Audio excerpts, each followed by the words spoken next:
Greetings everybody, my name is Tommy the Keyblade Master and welcome to my channel. It's time for another one of those at the latest classic gaming up on the virtual console, worth getting, as well as time to talk about some of the digital sales that are going on, if there's any that I think are worth grabbing. Alright, let's start off. On the virtual console this week we have Mega Man Zero 2. Is it worth getting? Well, I don't think Mega Man Zero 2 is as good as the original Zero or as good as its follow-up Zero 3. That says it's still a really good game and a really good follow-up. Basically, Zero 2 starts off about 1 year after the original Zero. We find out that Zero's kind of separated himself from Seal and the rest of her band of outcasts and is kind of taking Neo Arcadia head-on on his own. He eventually collapses from exhaustion. He's actually rescued by one of his enemies, but since this guy's got a little bit of honor, he just dumps him back at Seal's base to be repaired rather than finishing him off when he's weak. And Zero now has to join up with Seal's new band of resistance fighter that is now being led by a guy named Epilizo. I'll warn you, this game is tough, as is the rest of the Zero series. Do not go into this game if you're looking for just a light, breezy action game, because the whole part of Mega Man Zero is how fast can it kick your butt. It is extraordinarily hard. That said, it's not impossible. It knows where that line is and does not cross it. There's a bunch of helpful RPG mechanics at work. For example, the more you use a particular item, the stronger that item becomes. Eventually, you'll be able to charge your saber to do really super slashes. And you just got a whole variety of weapons to choose from, as well as cyber elves to find and power up, that you eventually can make Zero a really, really powerful fighter. And it makes the game easier once you start unlocking this stuff.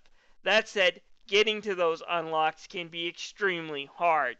I'll be covering this in more detail in a few weeks. But do I recommend it? Yeah, if you're a fan of the Mega Man games, I do recommend Mega Man Zero 2.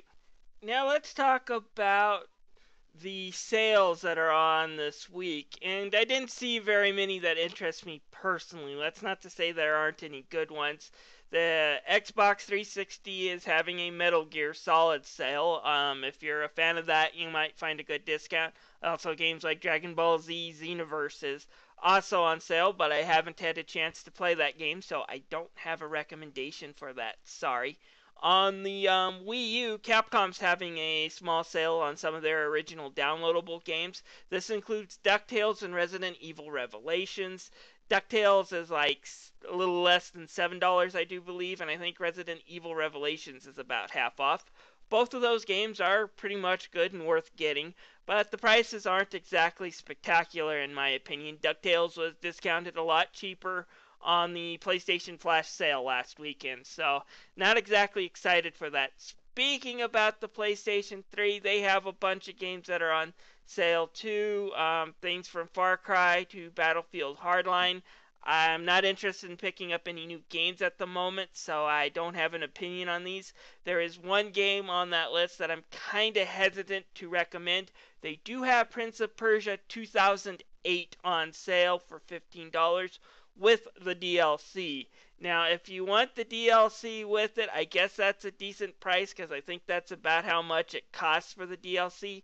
However, if you're just looking to play the main game, it is cheaper probably to go out and find a disc that is used, probably only for a few bucks. So I'm a little bit hesitant to even recommend that. Don't get me wrong, the game is fun. I'll put up a card to link you back to an old review I did. It's definitely worth checking out if you're into platformers. But I can't really recommend it to you at a $15 price because it's cheaper elsewhere.